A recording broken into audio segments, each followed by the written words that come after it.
Alhamdulillah, Masya Allah. Assalamualaikum warahmatullahi wabarakatuh. Bismillahi Masya Allah, la yasukul khaira illallah. Bismillahi Masya Allah, la yasrifu su'a illallah. Bismillahi Masya Allah, ma kana min ni'matin famin Allah. Bismillahi Masya Allah, la hawla wa la quwata illa billah. Alhamdulillahilladzi hadana lihada wa ma kunna linahtadiya laula an hadana Allah. Para hadirin majelis ta'lim yang dimuliakan Allah dan para pendengar di seluruh mana-mana tempat yang memantau dari layar ini, bersyukur kita kepada Allah Subhanahu wa Ta'ala. Pagi hari ini kita bisa berjumpa, bermuwajahah, bertatap muka, berkumpul di suatu tempat ini, majelis yang sangat mulia dan agung dalam pandangan Allah dan menggembirakan Rasulullah Shallallahu Alaihi Wasallam. Tiada hari tanpa henti, tiada waktu tanpa henti, melainkan selalu berputar roda kehidupan ini dengan kita mengisinya dengan aktivitas-aktivitas yang baik, yang menguntungkan kita, yang mendatangkan ridha Allah, rahmat Allah. Untuk itulah yang menjadi cita-cita kita semua. Wal baqiyatus sholihatu khairun inda rabbika thawaba wa khairun amala. Wal baqiyatus sholihat, amal-amal baik yang kemudian kekal disimpan oleh Allah Subhanahu wa Ta'ala di sisi Allah, kemudian diberikan kepada kita semua nanti pada hari kita menghadapnya. Khairun inda rabbika thawaba wa khairun amala. Memang itulah khairun amala, sebaik-baik cita-cita orang hidup. Sebaik-baik cita-cita orang hidup, bagaimana hidupnya mendapatkan ridha Allah, mendapatkan rahmat Allah, mendapatkan pertolongan Allah, taufik Allah, hidayat Allah Subhanahu wa Ta'ala.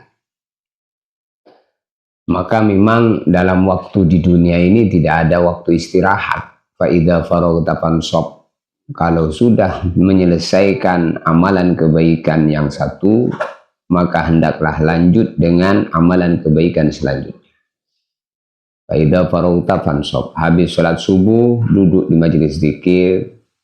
Habis zikir doa, habis doa duduk di majelis ta'lim, terus berputar tanpa henti.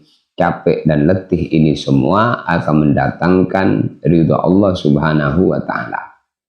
Untuk itu kita luruskan niatnya di majelis ini. Bapak-bapak, ibu-ibu sekalian, diluruskan niatnya hadir di sini dengan niat mengamalkan perintahnya Nabi. Thalabul ilmi fariidah.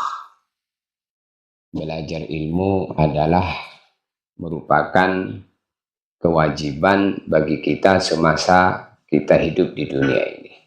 Memang dalam hal ini tidak ada batasan waktu. Minal mahdi ilal lahdi. Urusan belajar ini mulai dari kita lepas daripada ayunan ibu kita, gendongan ibu kita, sampai kita ini masuk kepada liang lahat, liang kubur. Jadi kubur suatu perkara yang pasti akan kita tempati, dan justru itulah tempat abadi. Dikatakan bahwa tempat abadi itu adalah kubur. Rumah abadi adalah kubur. Maka cerita tentang kubur, cerita tentang orang mati, ini akan menjadi nasihat besar bagi kita semua, sehingga Sayyidina Umar ibn al-Khattab beliau mengatakan kafabil mauti mau'izah. Kematian itu sudah cukup untuk menjadi nasihat bagi orang yang memang hidupnya ingin mendapatkan nasihat-nasihat. Maka dalam agama baginda Nabi bersabda, ad-dinun nasihat. Agama itu isinya adalah nasihat. Maka orang yang lurus agamanya, yang betul agamanya, mesti dia itu senang dengan nasihat-nasihat. Ya, senang dengan nasihat itu bagian daripada bentuk hidayah. Untuk itu ketika kita berwudu, membasuh kedua telinga, maka kita berdoa, Allahumma ja'alni mimman yastami'una al-qaul fayattabi'una ahsanah. Ya Allah, Engkau jadikan telinga aku ini menjadi telinga yang senang mendengarkan nasihat-nasihat agama, fayattabi'una ahsanah, lalu setelah mendengar, mengamalkan dan menyampaikan kepada orang lain. Ulaika alladzina hadahumullah, orang-orang yang mampu mendengarkan kebaikan, lalu setelah mendengarkan dia amalkan, dia sampaikan lagi dan lagi. Ini disebutkan Allah dalam Al-Quran, ulaika alladzina hadahumullah. Mereka adalah orang-orang yang mendapatkan hidayat dan petunjuk daripada Allah Subhanahu wa Ta'ala. Bapak-bapak, ibu-ibu, dan para hadirin sekalian, majelis taklim, majelis pikir akhirat. Tema pagi hari ini, habis subuh, kita akan sedikit menyampaikan mengenai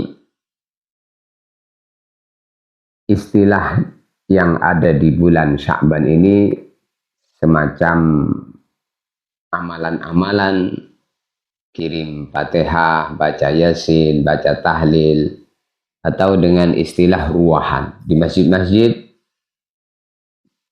di mana-mana tempat, itu telah dibuat amalan-amalan seperti itu, terkhusus di bulan Sya'ban ini.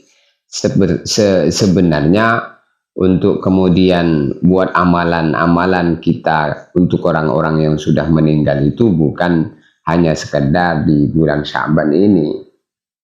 Karena dikatakan bahwasanya Al-Imam An-Nawawi di dalam kitab Syarah Muslim, beliau mengatakan bahwasanya kullu amalin ya'maluhul walad, kullu amalin salihin ya'maluhul walad yulhaqu sawabuhu liwaladihi wa illam yanwih. Kullu amalin salihin, seluruh amal-amal soleh, amal yang baik. Apa itu amal baik? Amal baik mencakup seluruh kebaikan, berupa sholat, berupa zikir, berupa baca Quran, berupa puasa, berupa haji, menyembelih hewan korban, sedekah, gali sumur, buat masjid untuk almarhum, bangun pesantren, menyantuni anak yatim, dan segala macam amal-amal yang soleh, amal-amal yang baik. Ya'maluhul walad, yang mana yang mengerjakan itu adalah anak daripada almarhum almarhumah yang sudah meninggal dunia. Yulhaqu sawabuhu liwaladihi, maka pahala-pahala itu semua yang dikerjakan oleh anak dari amal-amal yang baik tadi, amal-amal yang soleh tadi, diberikan oleh Allah Subhanahu wa Ta'ala. Yulhaqu sawabuhu, disusulkan pahalanya, diberikan pahalanya liwalidihi, kepada orang tuanya yang sudah meninggal, wa illam yanwih, walaupun anak itu tidak meniatkan amalan itu, tidak mentawassulkan terlebih dahulu al-fatihah hadrati macam-macam para arwah. Kalau yang berbuat itu anaknya, yang baca Yasin itu anaknya, yang sholat 5 waktu itu anaknya, yang baca Quran hatamannya itu anaknya, yang pergi haji itu anaknya, untuk orang tuanya, maka walaupun tidak diniatkan otomatis sampah. Karena anak itu adalah bagian daripada jasad orang tuanya. Maka beruntung kalau kita ini punya anak yang soleh, anak-anak yang baik. Itulah yang disebutkan oleh baginda Nabi Muhammad dalam hadisnya, idza mata ibnu Adam inqata'a amalu illa min thalas.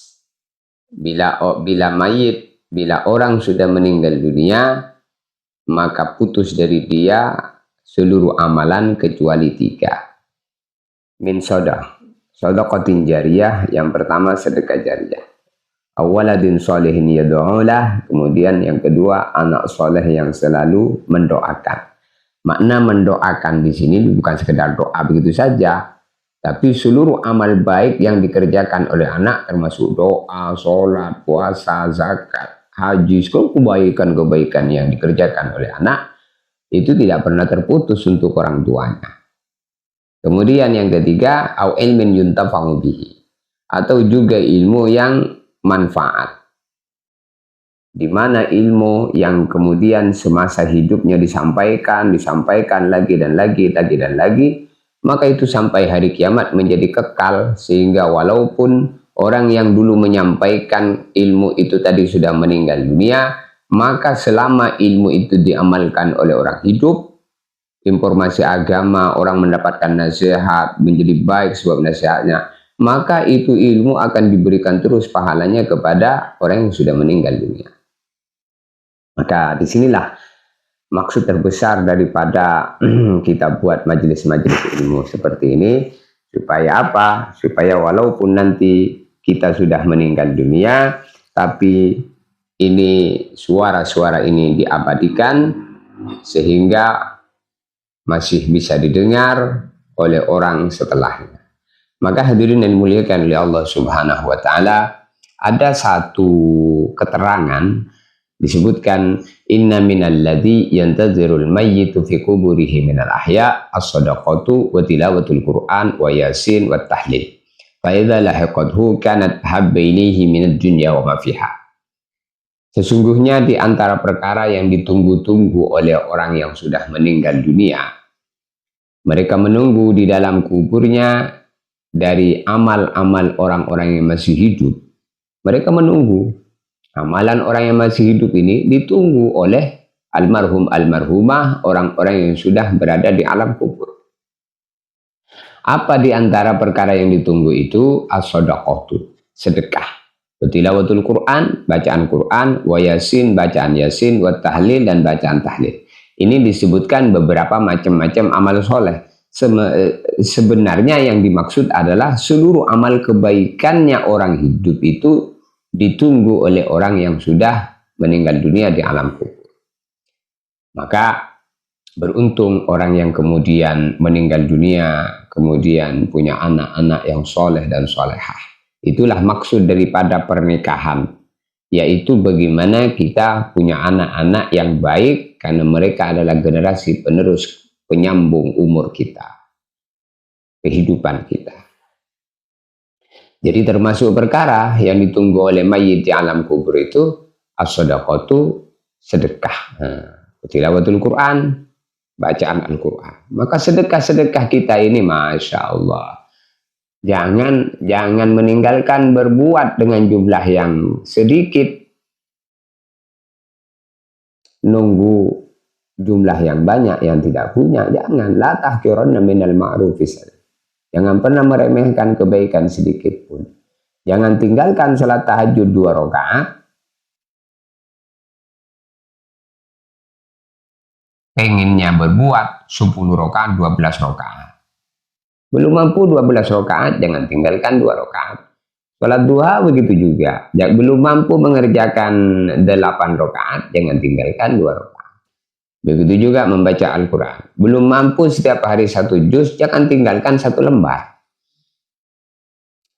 Jadi ini kebaikan-kebaikan semua yang dikerjakan oleh orang yang hidup ini semua otomatis, kata Al-Imam An-Nawawi dalam kitab Syarah Muslim tadi, dia selalu otomatis diberikan kepada orang tuanya. Maka bergembira ahli kubur itu ketika dia punya anak-anak yang soleh dan soleh. Bahkan menyebabkan orang-orang di kubur itu malu, Allah menyiksanya kalau ahli kubur tadi punya anak-anak yang paham agama. Sebagaimana dalam kitab tafsir Ar-Razi sering kita sampaikan bahwasanya Allah Subhanahu wa taala menurunkan wahyu kepada Nabi Isa, istahyaitu ya Isa an u'adziba 'abdi binari fi batnil ardi wa waladuhu yadhkuru ismi ala wajhil ardi. Wahai Isa, aku malu menyiksa orang di kubur sedangkan dia punya anak yang nyebut-nyebut nama Allah di muka bumi. Jadi Masya Allah, kita ini semua bersyukur kepada Allah Subhanahu wa ta'ala. Kita ini bisa zikir, bisa doa, bisa baca Quran, bisa sholat. Ini semua menggembirakan orang-orang dikubur dari moyang kita, leluhur kita yang sudah meninggal dunia. Itulah maksud daripada ruwahan. Jadi ruwahan itu dari kata arwah, ruh dari kata arwah. Ruwahan itu adalah mengirim Fatihah kepada para arwah. Maka ini keadaan mayit dikubur itu para ulama menjelaskan bahwa mayit telah terputus amalnya sebagaimana sabda Nabi tadi, idza mata ibnu adam in qata amalil min salas. Maka memang maksud terputus di sini terputus dari mayit tadi. Mayit tadi kalau sudah meninggal, orang sudah meninggal menjadi mayit, maka terputus dari dia. Dia sudah nggak bisa sholat lagi, dia nggak bisa ngaji lagi, nggak bisa baca Quran lagi. Kalau orang sudah mati terputus dari dia, tapi nggak pernah terputus dari orang hidup untuk dia. Ini yang perlu kita pahami. Jadi bukan terus kalau orang sudah mati terus tidak bisa difatihain, tidak bisa ditahlilin, itu keliru kalau begitu. Maksud terputus di sini terputus dari dia karena dia sudah mati, maka dia tidak bisa sholat lagi, tidak bisa datang di masjid lagi, tidak bisa berjalan di muka bumi ini lagi, maka terputus dari dia. Tapi tidak terputus daripada orang yang hidup untuk dia, maka orang yang hidup selalu bermanfaat untuk dia. Maka dalam hadis disebutkan Al-Imam Al-Ghazali dalam kitab Ihya, al-mayyit fi qabrihi kal ghariq yantadhiru du'a was sadaqah. Mayit di dalam kubur dia seperti orang yang tenggelam, ia menanti doa, ia menanti sedekah, karena doa dan sedekah itu akan menolong dia sebagaimana orang yang hendak tenggelam di laut bisa ditolong oleh orang-orang yang bisa menolongnya. Masya Allah, ini kalau kita memandang dengan kacamata iman, maka akan menjadi jelas betapa manfaatnya amalan orang hidup untuk orang-orang yang sudah meninggal dunia. Betapa sangat butuhnya orang-orang yang sudah meninggal dunia terhadap orang yang masih hidup. Sehingga dalam Al-Quran Allah Ta'ala bercerita tentang ratapan-ratapan orang yang sudah dikubur itu. Dalam ayat Allah Ta'ala berfirman mengenai orang-orang yang ada di alam kubur.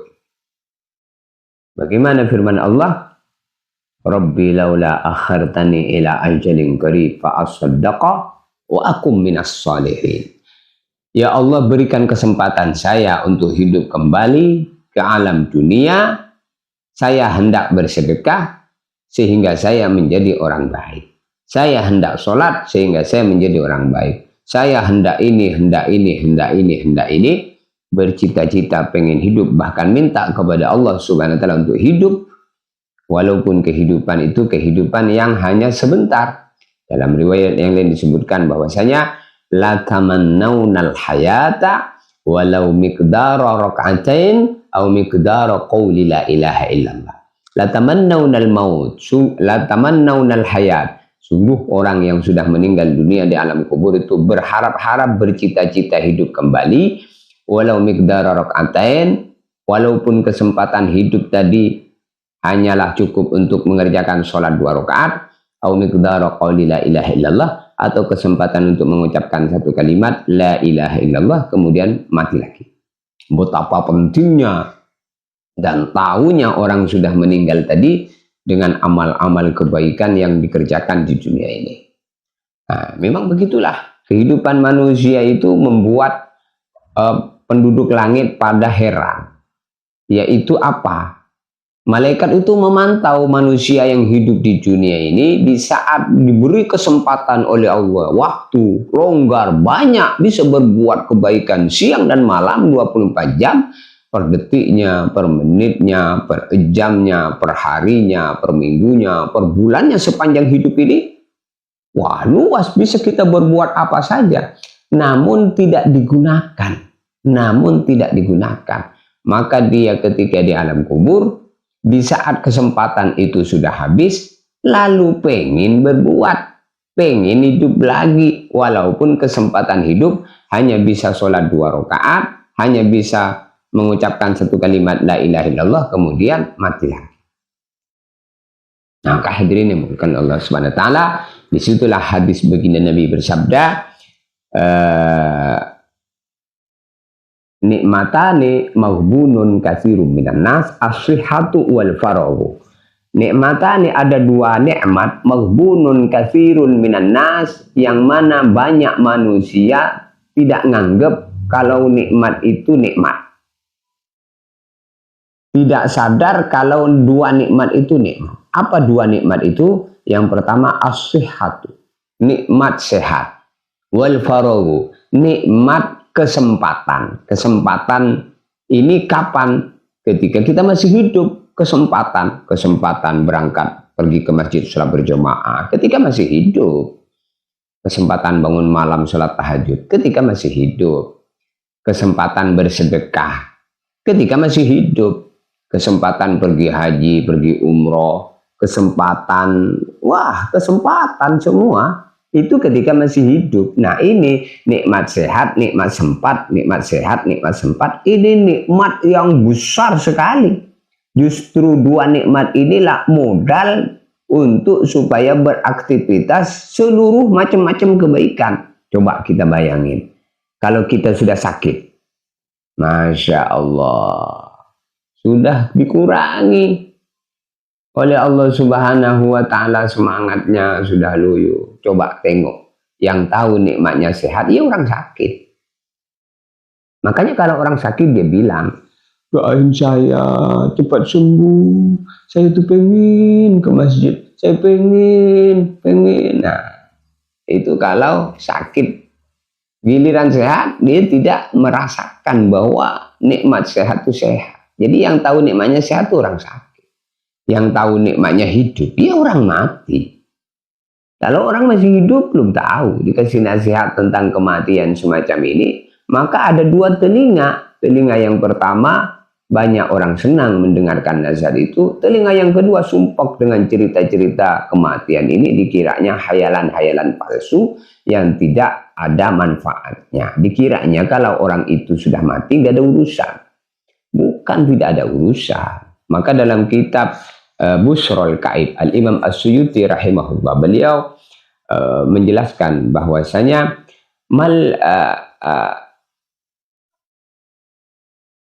al-maut laisa bifana'in sirfin. Al-maut laisa bifana'in sirfin. Begitu. Kematian itu bukan sekedar urusan lenyap dari alam dunia ini, tidak kelihatan lagi, tidak hidup lagi. Bukan masalah itu. Tapi kematian itu adalah proses awal daripada kehidupan panjang. Jadi kematian itu adalah proses daripada kehidupan panjang. Kehidupan di dunia ini bermula daripada kelahiran.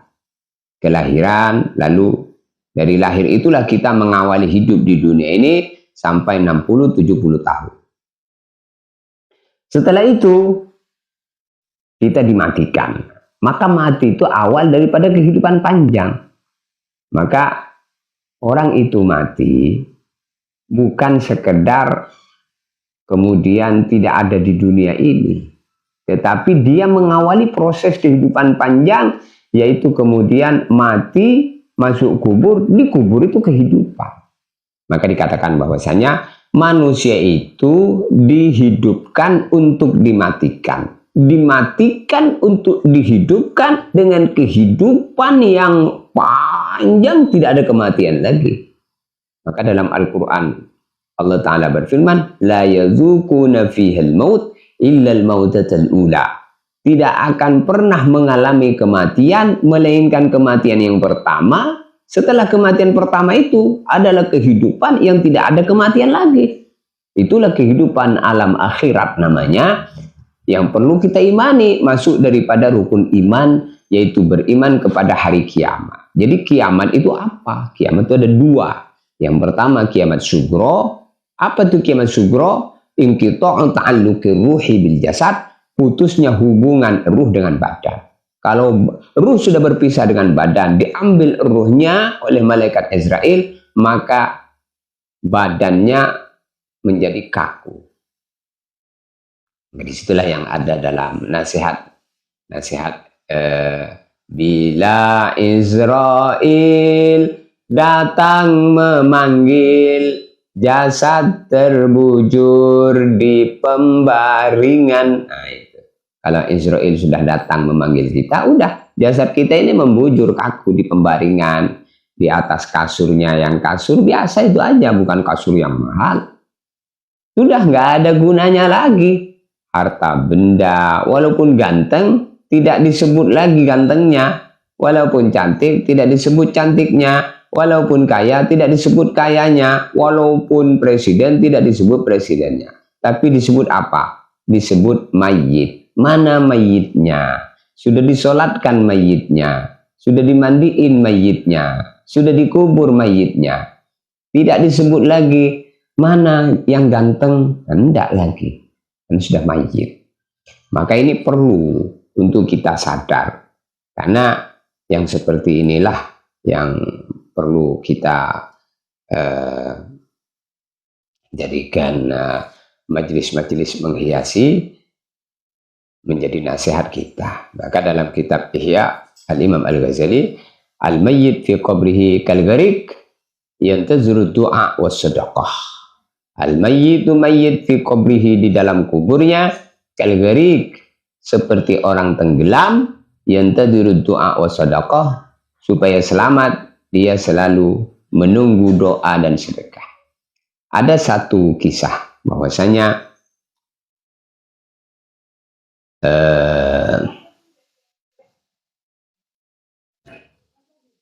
seorang ahli kubur dibebaskan daripada azab sebab pembacaan Qul huwallahu ahad 11 kali dari orang yang masih hidup. Menunjukkan bahwasanya bacaan Qul huwallahu ahad, bacaan Yasin dan tahlil ini suatu amalan yang baik, mustahsan.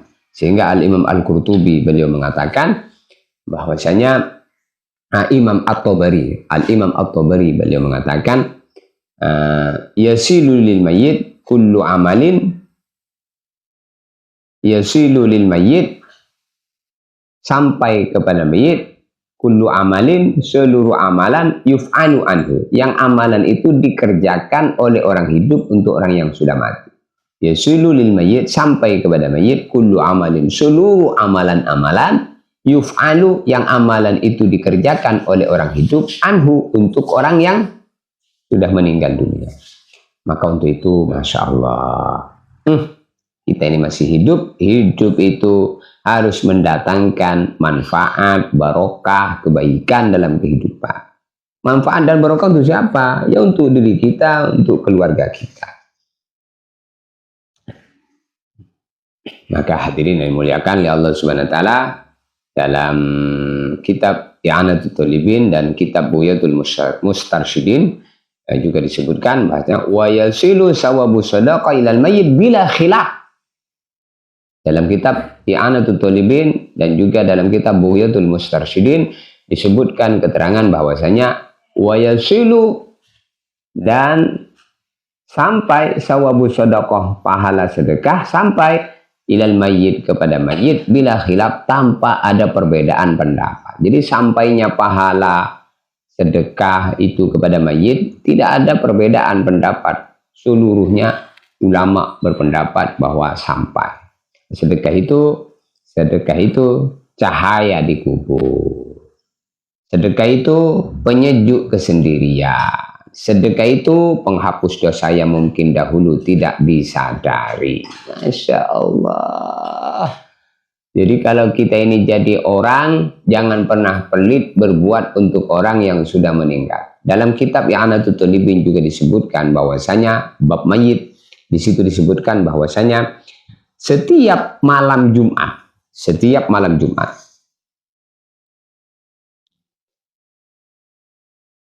ya'ti arwahul mu'minin ila buyut min buyutid dunya wa yaqifu bi khida'i buyutihi wa yaqulu bi sautin hazin alfamarrah.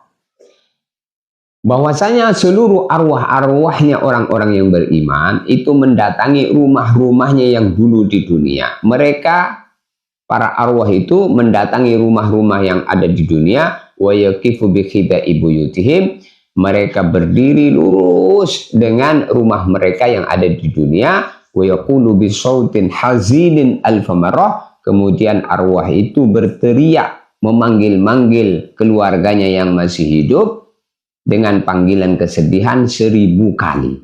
Setelah 1000 kali baru pergi. Apa panggilan kesedihannya? Mereka mengatakan, ya ahli, ya zaujati, ya abnai, inna hadal bait baiti wa inna hadal mal mali farhamu mautakum qabla an tasiru mithlana.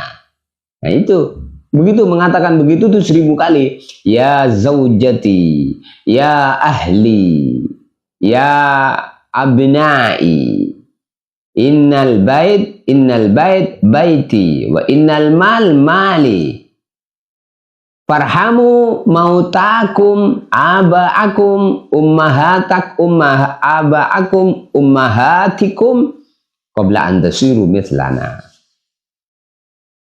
Wahai keluargaku, wahai istriku, wahai anakku, sesungguhnya rumah ini dulu rumahku yang aku bangun, kalian yang nempati. Sesungguhnya harta ini hartaku yang aku kumpulkan, kalian bagi-bagi menjadi harta warisan. Farhamu mautakum qabla an tasiru mislana. Untuk itu jangan kau pelit untuk berbuat sedekah untuk kami yang sudah meninggal dunia, qabla an tasiru mislana, sebelum kalian sama-sama mati seperti kami. Begitu kata ahli kubur mengingatkan kita yang masih hidup. Setiap malam Jumat ngingetin kita 1000 kali. Kalau sudah 1000 kali baru mereka pergi. Namun kita tidak mendengar. Masya Allah, dipanggil 1000 kali sudah nyasa. Ya ahli, ya zaujati, ya abnai, inna hadal bait baiti wa inna hadal amwal amwali farhamu mautakum qabla an tasiru mithlana. Wahai keluargaku, wahai istriku, wahai anak-anakku, ketahuilah sesungguhnya ini rumah dulu rumahku. Ini harta-harta benda semua yang kalian bagi-bagi menjadi harta warisan selepas aku meninggal, yaitu semua adalah saya yang mengumpulkan semasa hidupku. Maka untuk itu farhamu, sayangi oleh kalian semua, mautakum, orang yang sudah meninggal dunia di antara kalian, ibumu, bapakmu, kakekmu, dan semuanya, qabla an tasiru, sebelum kalian yang sekarang hidup menjadi mati seperti kami, qabla an tasiru mislam. Jadi kalau ada orang nggak yakin dengan sampainya amalan kepada orang hidup, ini betul-betul berada dalam keburukan yang sangat besar. Maka ada orang mengatakan bahwa tahlilan bid'ah. Kata siapa? Tahlilan kan nyebut la ilaha illallah tahlilan. Mau dibaca keras, mau dibaca lirih, semua sama saja. Ada dalilnya semua. Maka jangan sampai kalau umpama kita punya paham yang tidak sepaham dengan kita, jangan terus mengatakan orang yang tak sepaham dengan kita yang terus dikatakan sesat. Jadi yasilu sawabu shadaqah ilal mayyit bila khilaf. Sedekah itu sampai kepada mayit tanpa ada perbedaan pendapat di kalangan para ulama. Sedekah itu sampainya sedekah itu jadi apa? Jadi cahaya di kubur, penyejuk dalam kesendirian, penghapus dosa-dosa yang mungkin dulu mengerjakannya tidak disadari. Itu bisa diampuni dengan sedekahnya anak-anak kita yang masih hidup. Maka kalau punya anak, anaknya dididik dengan pendidikan agama, supaya kalau kita meninggal dunia, mereka itu ngerti dengan kita. Kenapa terjadi anak-anak tidak ingat dengan orang yang sudah meninggal dunia? Justru malah dunia yang ditinggalkannya digunakan untuk maksiat. Naudzubillah min dzalik. Ya karena akibatnya kita dulu tidak mendidik dengan pendidikan agama.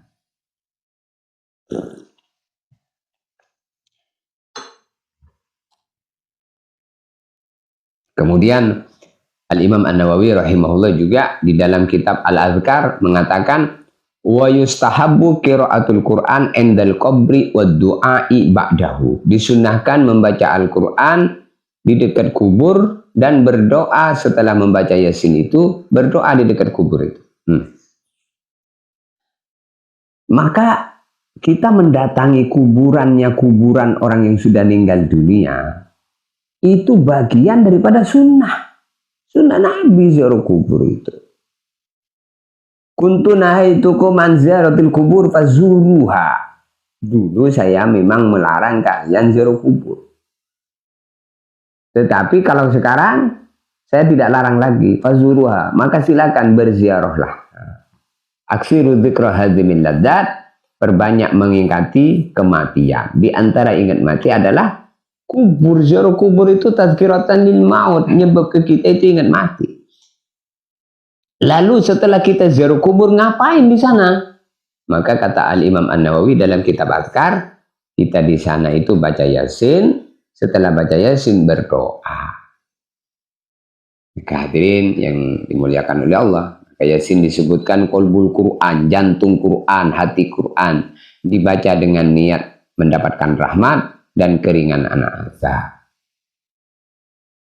Dibaca untuk supaya orang yang meninggal dunia tadi diringankan azabnya. Maka dalam tafsir Al-Qurtubi disebutkan qiraatu Yasin indal mayyit takhfifun anhu wa rahmatun. Membaca Yasin untuk mayit adalah menyebabkan keringanan daripada siksa dan Allah menyebabkan merahmati.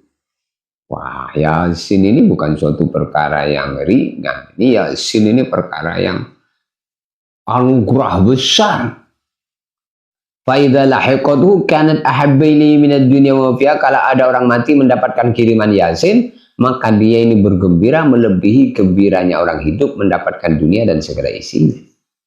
Maka kata Imam Al-Qurtubi dalam tafsir Qurtubi, qiraatu Yasin indal mayyit takhfifun anhu wa rahmatun. Membaca Yasin untuk mayit adalah keringanan baginya dan rahmat baginya. Jadi Yasin ini bisa dibacakan untuk orang yang sudah meninggal, bisa juga untuk orang yang sudah masih hidup. Misalnya ada keluarga kita yang mungkin daftar kuliah supaya lulus, bacain Yasin. Yang sedang pergi haji, pergi umroh supaya sehat, pulang perginya, bacain Yasin. Jadi doa itu bukan untuk orang yang sudah mati, orang yang mati, orang yang hidup, semua mendapatkan manfaat. Maka hadirin dan muliakan, maka dunia sudah tidak bisa disentuh, harta sudah tidak bisa dibelanjakan, jabatan sudah tidak bisa dibanggakan, yang tersisa hanyalah penyesalan, harapan rahmat, dan pahala yang datang dari orang yang masih hidup. Itulah, kalau orang sudah meninggal dunia, dunia sudah tidak bisa dia sentuh, sudah tidak bisa dia pegang lagi. Duit banyak di bank, iya memang, tapi tangan dia apakah masih bisa megang duit untuk berbagi-bagi? Beruntung orang yang ketika di dunia ini mungkin duitnya banyak, kemudian dia berbagi 50.000, 100.000, sekian dan sekian. Maka itulah yang menyebabkan Allah hendak mantau kita. Allah beri kita, maka Allah hendak mantau kita. Apakah pemberian Allah kepada kita, kita ini mau hendak berbagi, memberi dengan sesama orang lain. Semakin kita memberi dengan orang lain, semakin banyak Allah memberi lagi. Teruslah beri terus. Nanti ku beri lagi yang lebih banyak lagi. Jangan khawatir, jangan khawatir. Begitu kata Allah.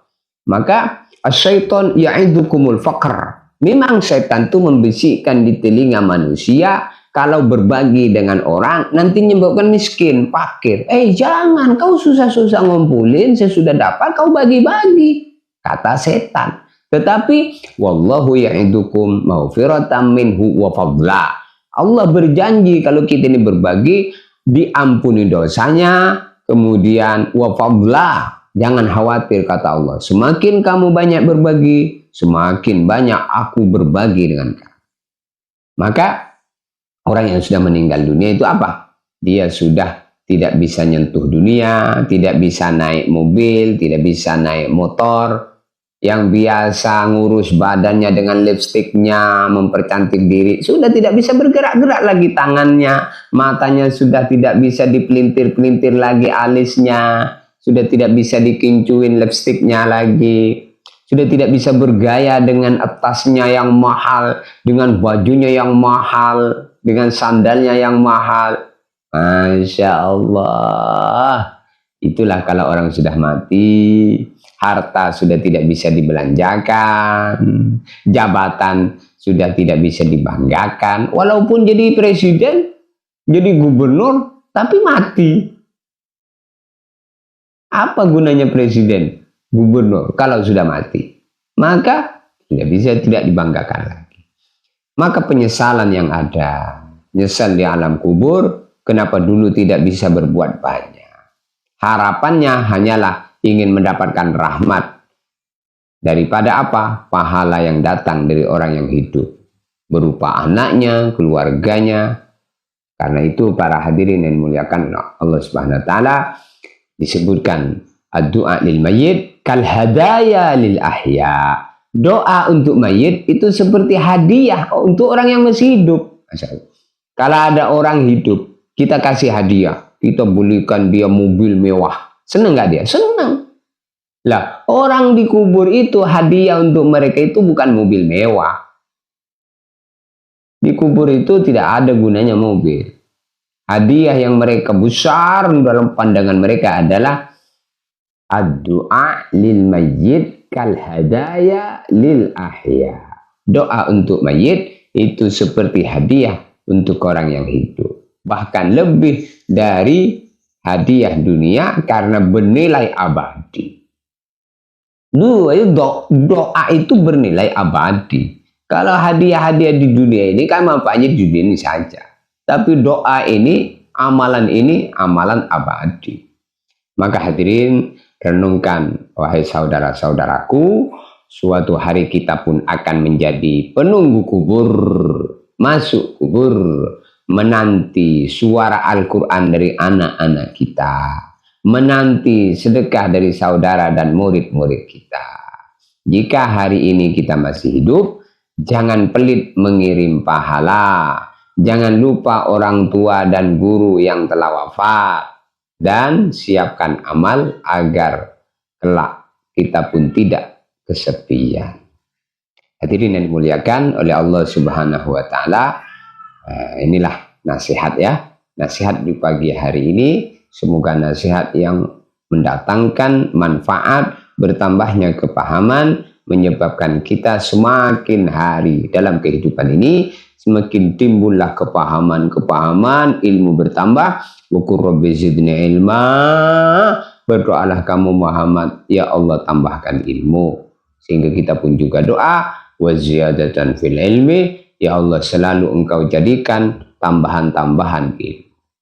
Mudah-mudahan ini sedikit cuplikan di pagi hari ini, kurang lebihnya minta maaf para hadirin semuanya. Inilah alhamdulillah pagi ini masih kita bernapas di bumi Allah, di bawah langit Allah, menghirup udara, menggunakan fasilitas semua ini dari Allah. Maka gunakan semuanya untuk mendapatkan ridho Allah. Wabtaghi fima atakallah ad-darul akhirah. Segala apa yang diberi Allah kepada kita, gunakan untuk perkara yang bermanfaat di akhirat, menjadi derajat-derajat yang angkat derajat kita. Maka kajian-kajian seperti ini sudah kita buatkan live ya. Ada YouTube di Cahaya Kalam Ilahi. Silahkan di subscribe, di apa lagi, diikuti, ditonton, didengarkan dengan niat mendengarkan nasihat-nasihat. Begitu juga di TikTok Pikir Akhirat, dan di Facebook juga ada Abu Khair, ada juga di Facebook ada Abu Khair, ada Soleh Abdul Aziz. Silahkan. Kebaikan-kebaikan ini dengan niat tidak ada lain, bukan menghendaki kita supaya viral, tidak. Bagaimana suara yang dari tadi kita ucapkan ini menjadi suara yang bisa abadi, walaupun saya sendiri sudah meninggal dunia, tapi suaranya sudah diabadikan masih bersama kita. Mungkin ini saja kurang lebihnya. Hadanallahu wa iyyakum. Mungkin ada yang mau bertanya? Silahkan. Pakai mic, pakai mic.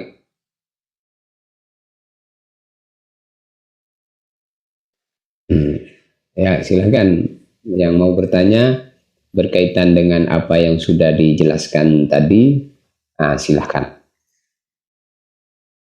Santai ya, sambil diminum kopinya, sambil diminum, dimakan kuenya. Silahkan, silahkan.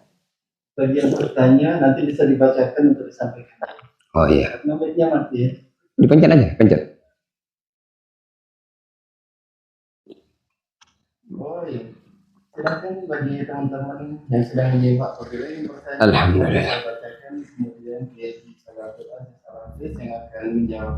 Silakan diketik teman-teman. Alhamdulillah. Ada pertanyaan terkait doa kita sampai enggak sih kepada si mayat? Silakan ya, silakan. Jangan didengarkan ada dalil mengatakan perlu yang didengarkan teman-teman. Karena masih banyak hadis lain terkait doa-doa yang akan sampai kepada mayat. Ayo silakan bagi teman-teman yang ingin bertanya, boleh nggak sih tahlilan atau bakal sampai nggak di saat kita mengirim doa kepada ahli mayat atau ahli kubur? Ayo silakan yang ingin bertanya. Nanti saya bacakan agar bisa dijawab oleh Kiai Haji Saleh Abdul Aziz Al-Hafiz atas apa pertanyaan panjenengan. Ayo, silakan diketik teman-teman.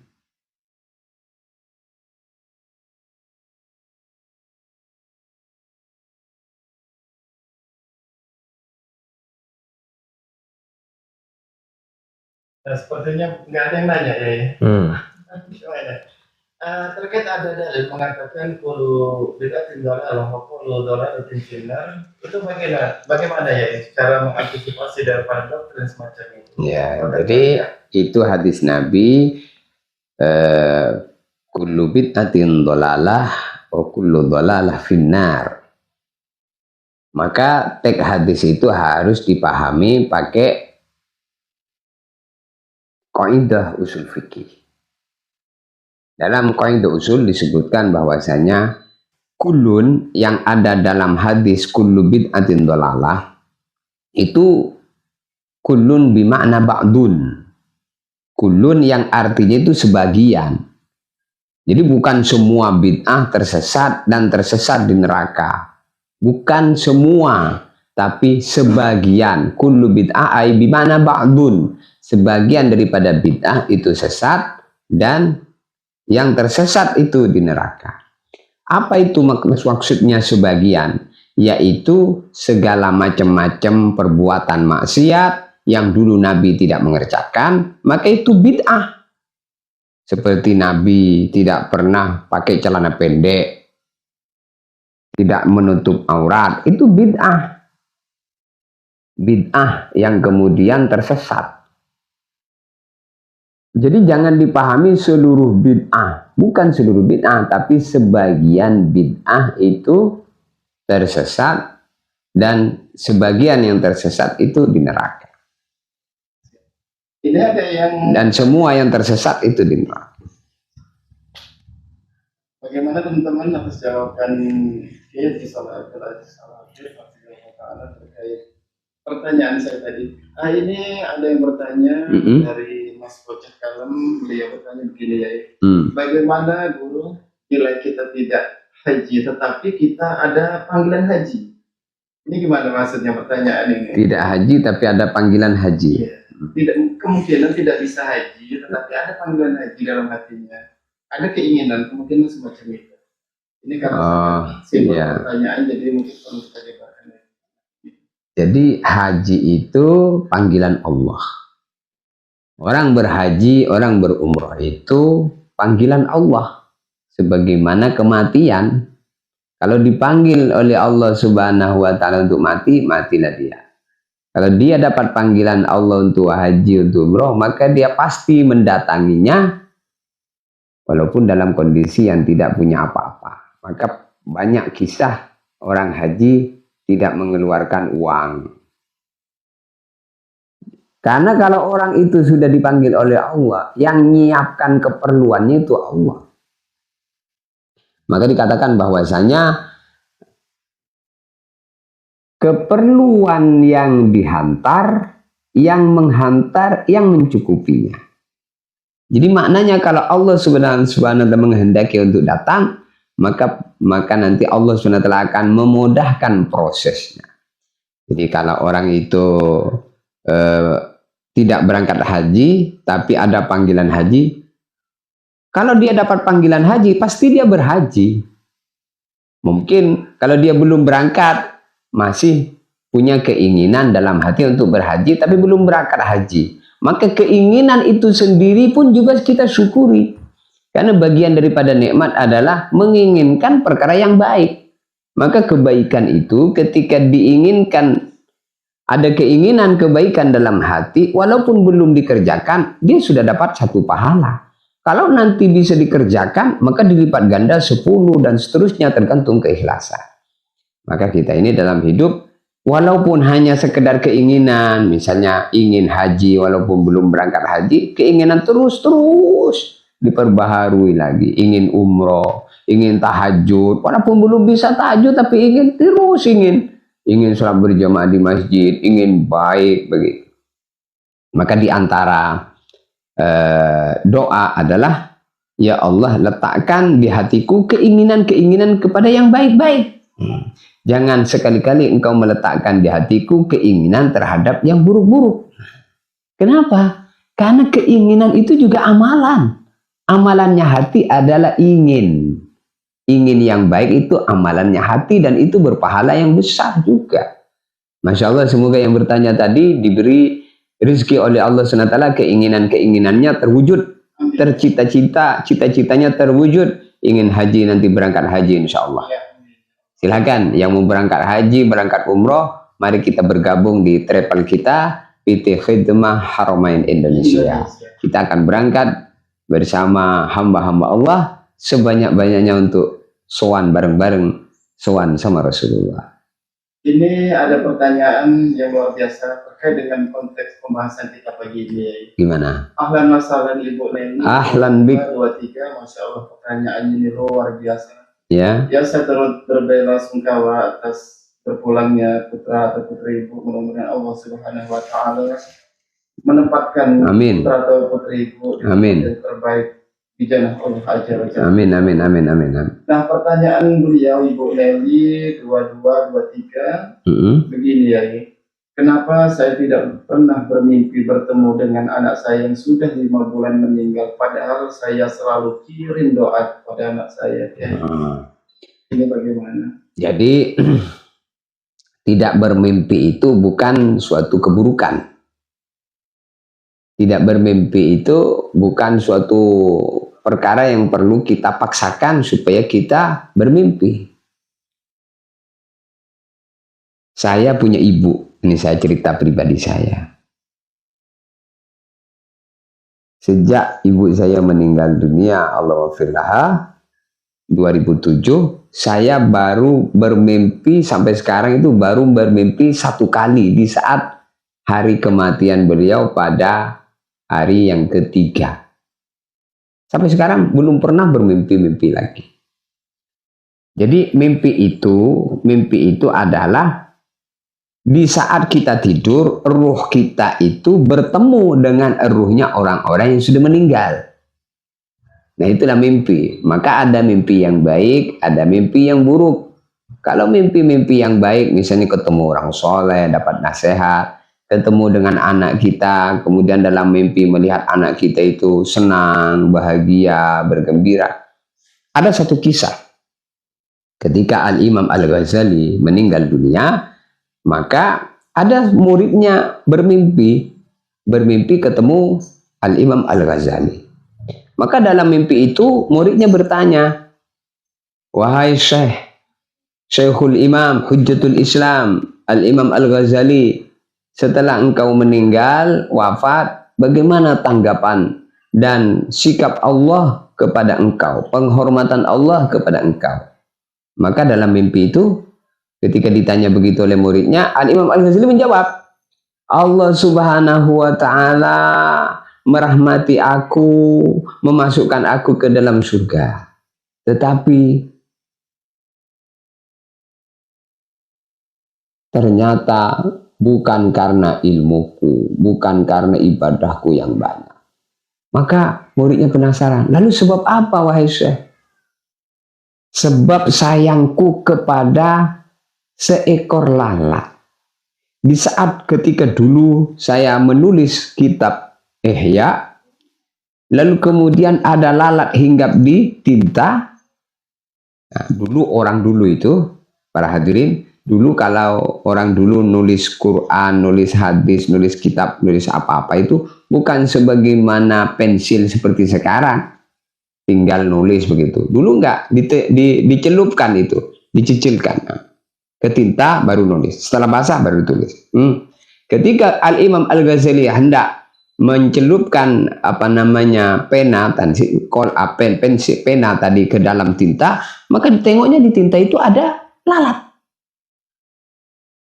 Maka Al-Imam Al-Ghazali di saat itu tidak jadi mencelupkan pena tadi di tinta tadi, karena sayang dengan lalat tadi, biarlah dia minum sampai kenyang, sampai dia pergi sendiri.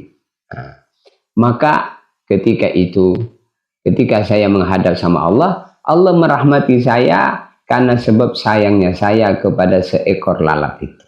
Untuk itu ini hadirin.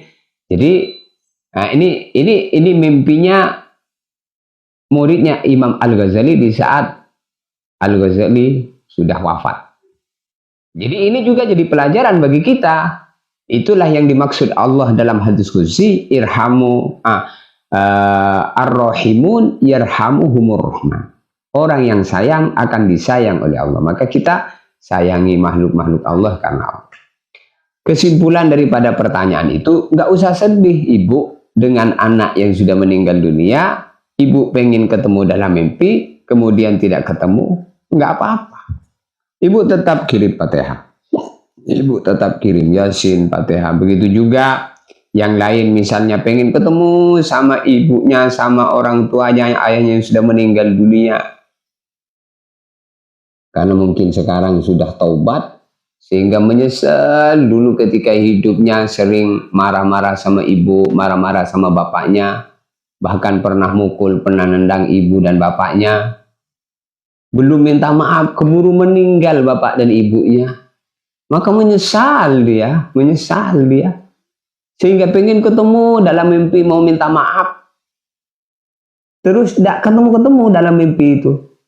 Gimana cara minta maafnya? Oh, sudah cukup cara minta maafnya itu dengan seorang anak tadi menjadi anak yang soleh, anak yang taubat, rajin sholat 5 waktu, sering baca Yasin, Fatihah, itu sudah cukup.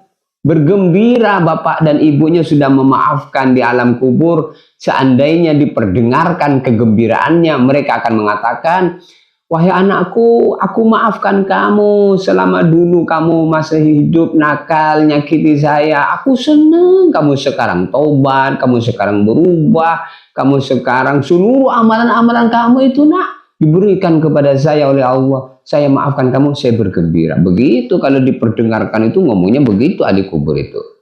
Cuman kita memang tidak dengar. Makanya disebutkan dalam riwayat bahwasanya ratapan-ratapan orang di kubur itu didengar oleh seluruh makhluk illa tsaqalain, kecuali 2 makhluk.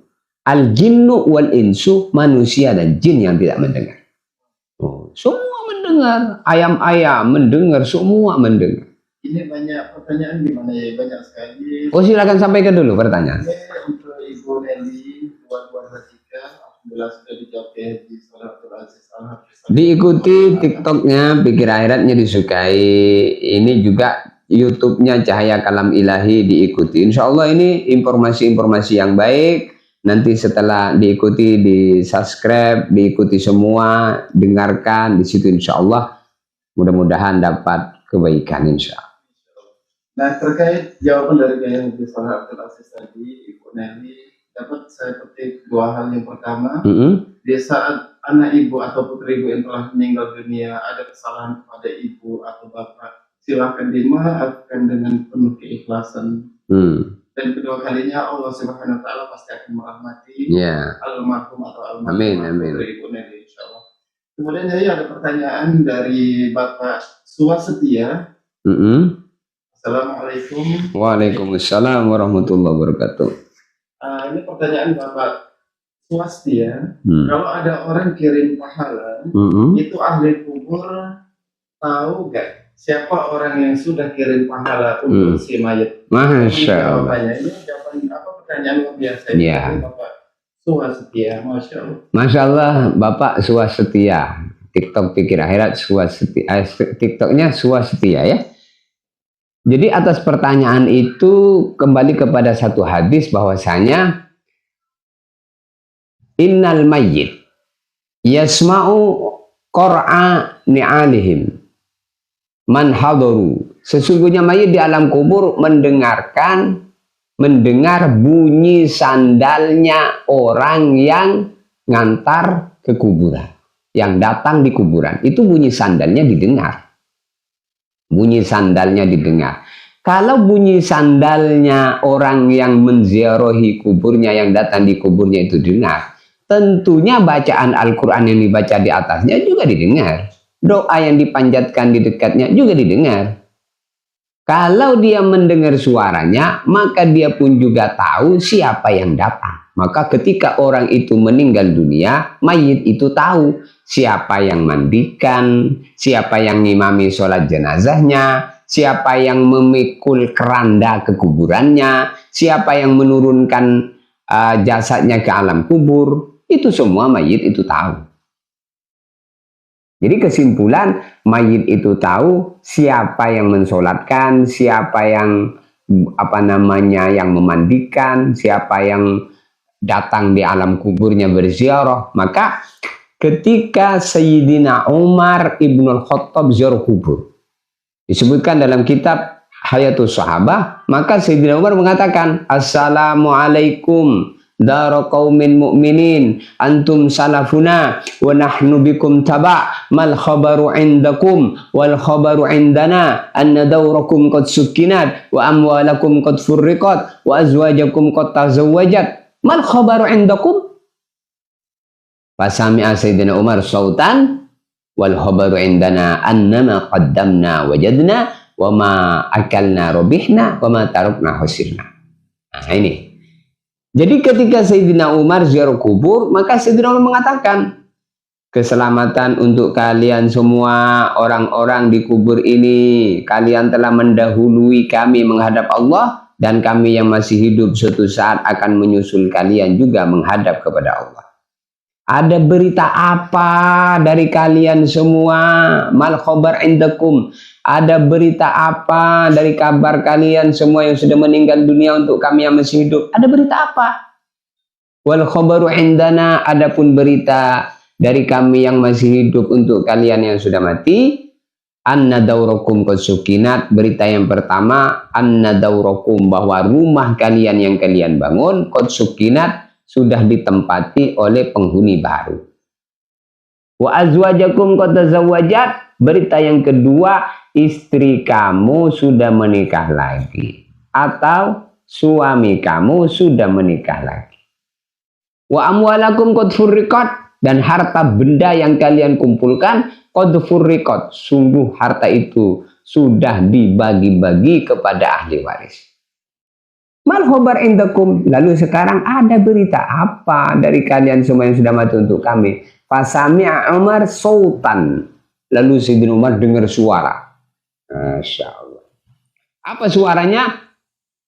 Annama qaddamna wajadna wa ma akalna rabihna wa ma taraknahu khasirna. Berita kami dari orang yang sudah meninggal dunia di alam kubur, bahwasanya ma qaddamna wajadna, apa saja yang dulu kami kirim ke alam akhirat berupa amal-amal, sedekah dan segala macam-macam, wajadna, kami semua dapat menjumpai di alam kuburnya ada semua. Apa yang dulu kami sholat, ada balasannya di kubur. Apa yang kami sedekah, ada balasannya di kubur. Ma qaddamna wajadna. Wa ma akalna robihna. Kemudian yang kedua, apa yang dulu kami makan di dunia, beruntung kami sempat makannya, sempat menggunakannya. Tetapi berita yang ketiga yang menjadi ratapan kami para penghuni kubur, wa ma tarokna hasilna, apa yang kami tinggalkan belum dikirim ke akhirat, saya rugi. Taunya begini, aku kirim semua dulu. Rugi saya ketika hidup, gak ngerti saya. Akhirnya banyak benda-benda sama yang belum saya kirim, makanya saya minta hidup lagi, mau kukirim semua kalau taunya begini. Masya Allah. Ini Gimana, ada Gam? pertanyaan kembali Kiai. Masih terkait di bulan Ruah ini. Gimana? Sebentar saya mau nampung dulu insya Allah. Pertanyaan dari Bapak Dedi Suryadi, dia bertanya, kegiatan di masyarakat banyak terjadi di bulan Ruah ini mengadakan acara tahlil Yasin, itu menurut dalilnya gimana ya? Mohon dijelaskan. Tafadhol Mustafa. Ya, tadi kan sudah disampaikan bahwasanya termasuk yang ditunggu orang mati itu adalah as-sadaqatu wa tilawatul Quran wa yasin wa tahlil. Sedekah, bacaan Al-Quran, bacaan Yasin, bacaan tahlil. Fa idza lahiqathu kanat ahabbihi minad dunya wa fiha. Kalau itu dihadiahkan kepada orang mati, maka orang mati itu senang dapat kiriman Fatihah, Yasin, tahlil dan sedekah tadi, lebih senang daripada orang hidup mendapatkan dunia dan segala isinya. Kemudian juga kata Al-Imam An-Nawawi tadi bahwasanya Al-Imam Al-Qurtubi dalam tafsir Al-Qurtubi, qiraatu Yasin indal mayyit takhfifun anhu wa rahmah. Bacaan Yasin untuk mayit itu menjadi peringan daripada azab. Kalau azabnya sudah nggak ada, mendapatkan rahmat semakin ditinggikan. Itu dalilnya.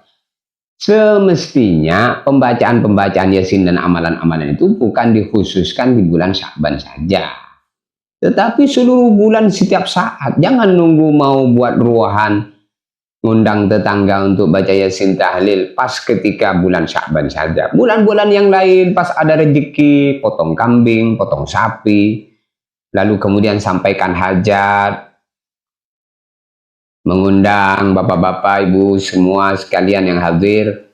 Insya Allah ini kirim bacaan Yasin dan tahlil untuk leluhur-leluhur kami. Gitu. Jadi walaupun bukan di bulan Sya'ban saja, ya di bulan Sya'ban bagus lebih bagus kalau di bulan-bulan yang lain juga. Jadi intinya pahalanya amalan untuk orang mati itu sampai. Begitu yang dipahami dari penjelasan para ulama. Ada lagi? Silahkan teman-teman yang bertanya. Masya Allah, semakin seru. Silakan. Santai-santai saja, santai. Bulan Ruah. Silakan yang ingin bertanya. Bulan Ruah ini banyak amalan-amalan. Ini bulan yang sangat mulia, mendekati bulan Ramadan, teman-teman.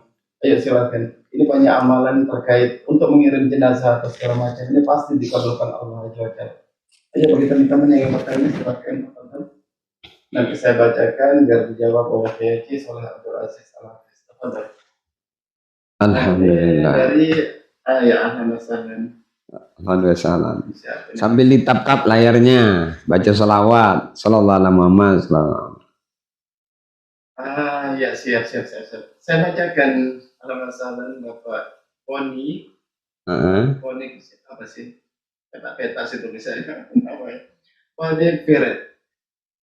Beliau bertanya begini Kiai. Assalamualaikum warahmatullahi wabarakatuh. Waalaikumsalam warahmatullahi.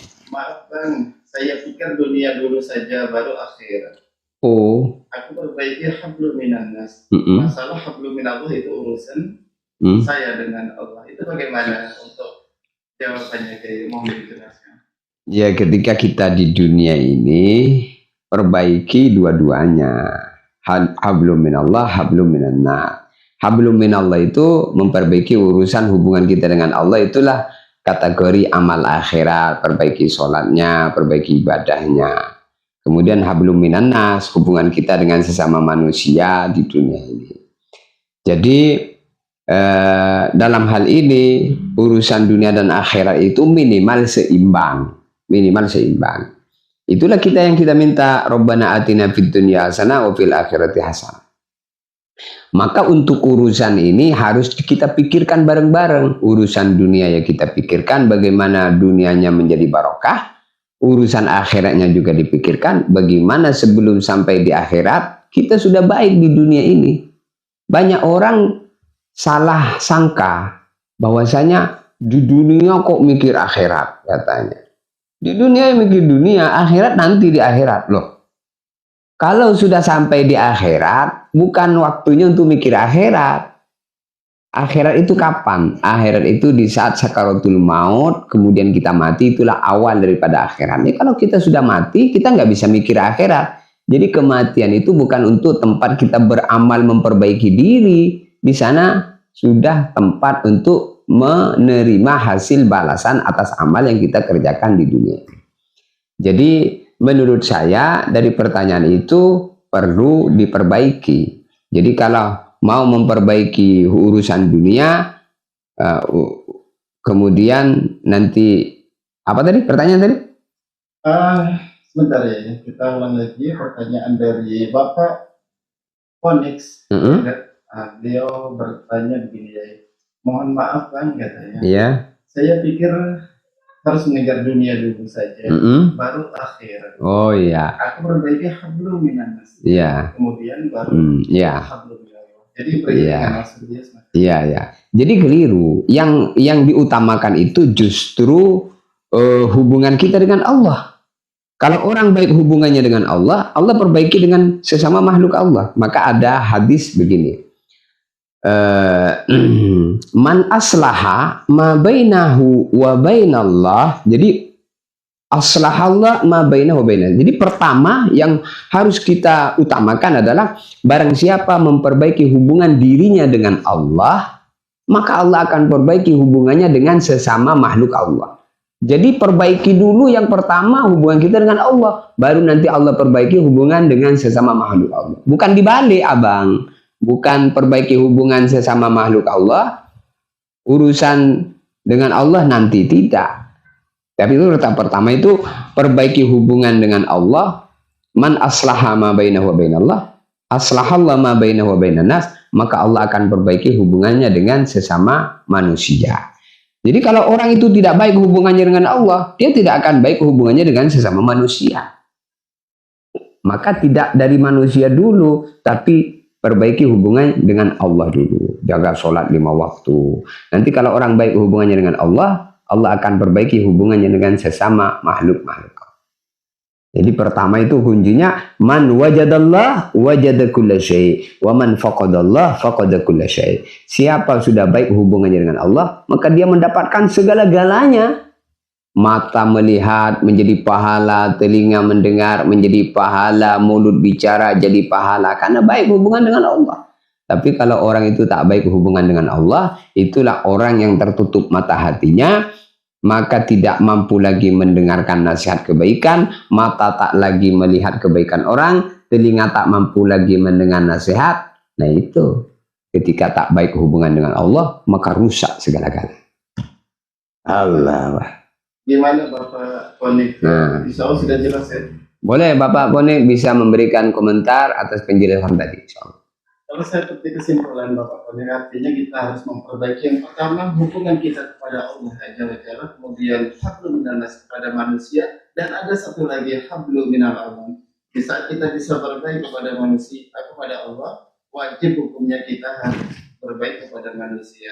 Di saat kita bisa berbaik kepada manusia, Allah akan ridho di saat kita bisa berbaik kepada alam. Mungkin ya. Itu ya. Jadi intinya kalau orang itu baik hubungannya dengan Allah, menjaga perintah-perintah Allah, menjauhi yang dilarang oleh Allah, otomatis orang tersebut akan baik hubungannya dengan sesama makhluk Allah.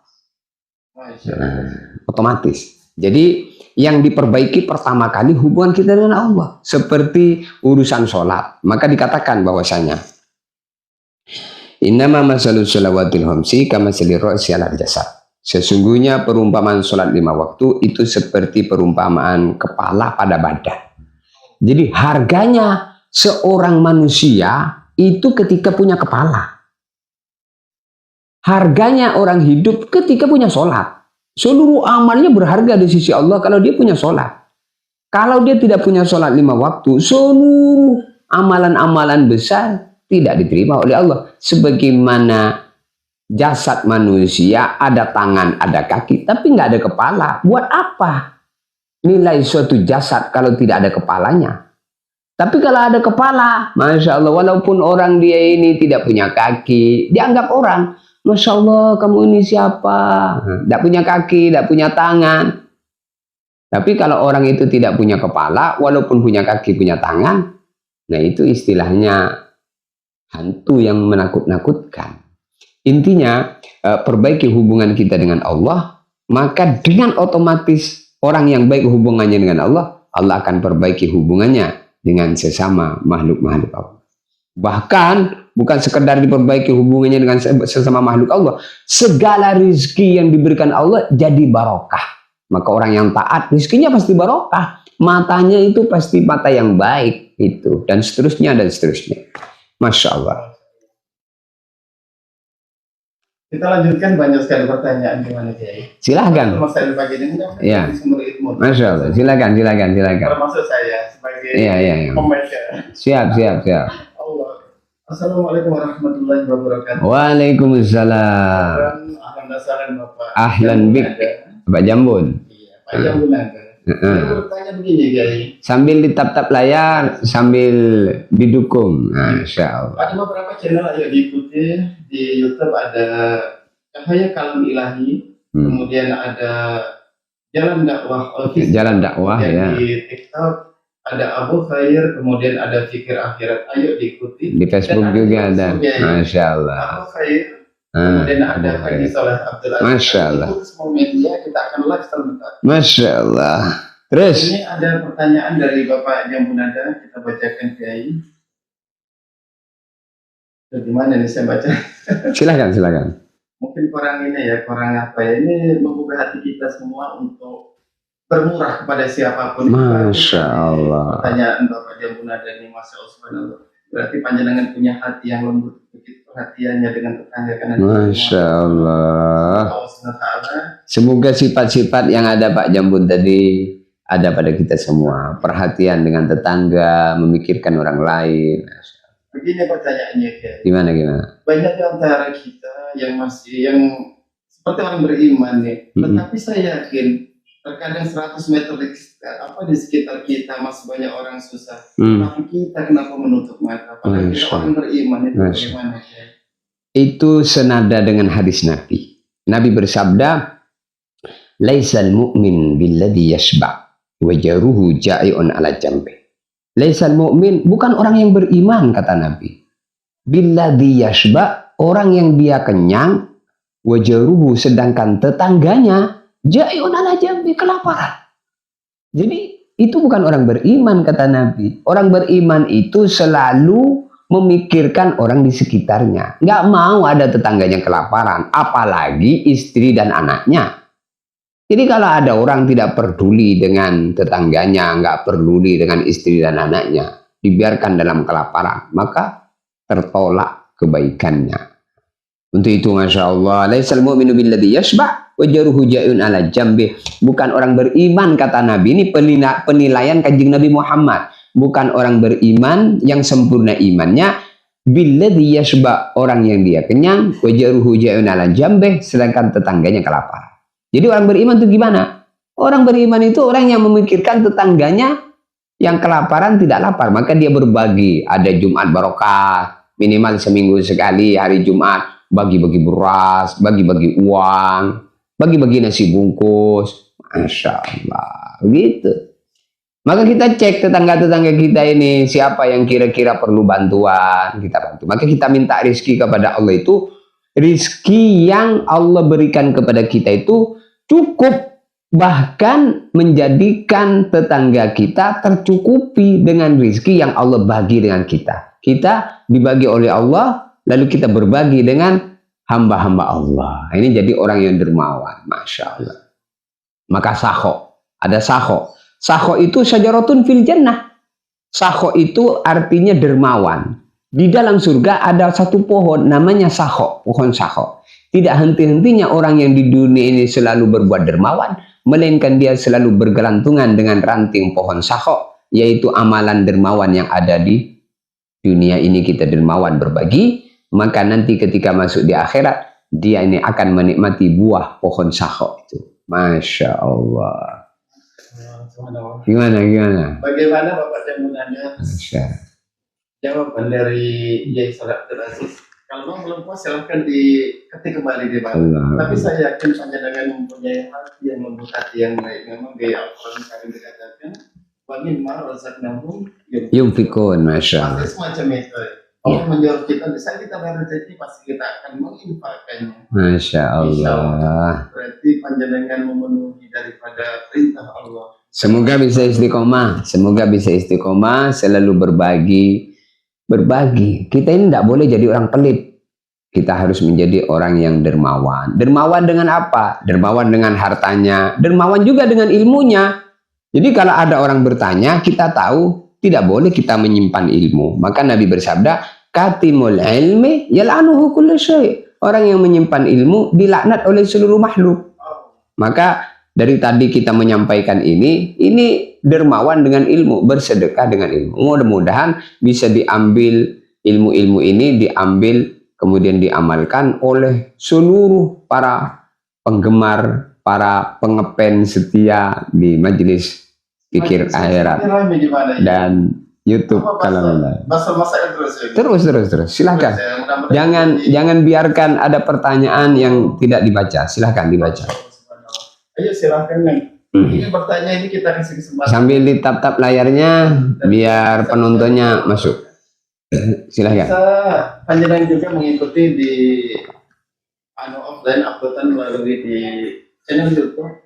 Kayak Kalam Ilahi, kemudian ada Jalan Dakwah Official, kemudian bisa nonton di live via TikTok di Fikir Akhirat, kemudian Abu Khair, kemudian ada juga sosial media Facebook. Haji Saleh Abdul Aziz, kemudian Abu Khair. Silakan diikuti, nanti kita akan live setiap waktu. Ini Assalamualaikum warahmatullahi wabarakatuh, Kiai. Ini dari Bapak siapa ini? Bentar.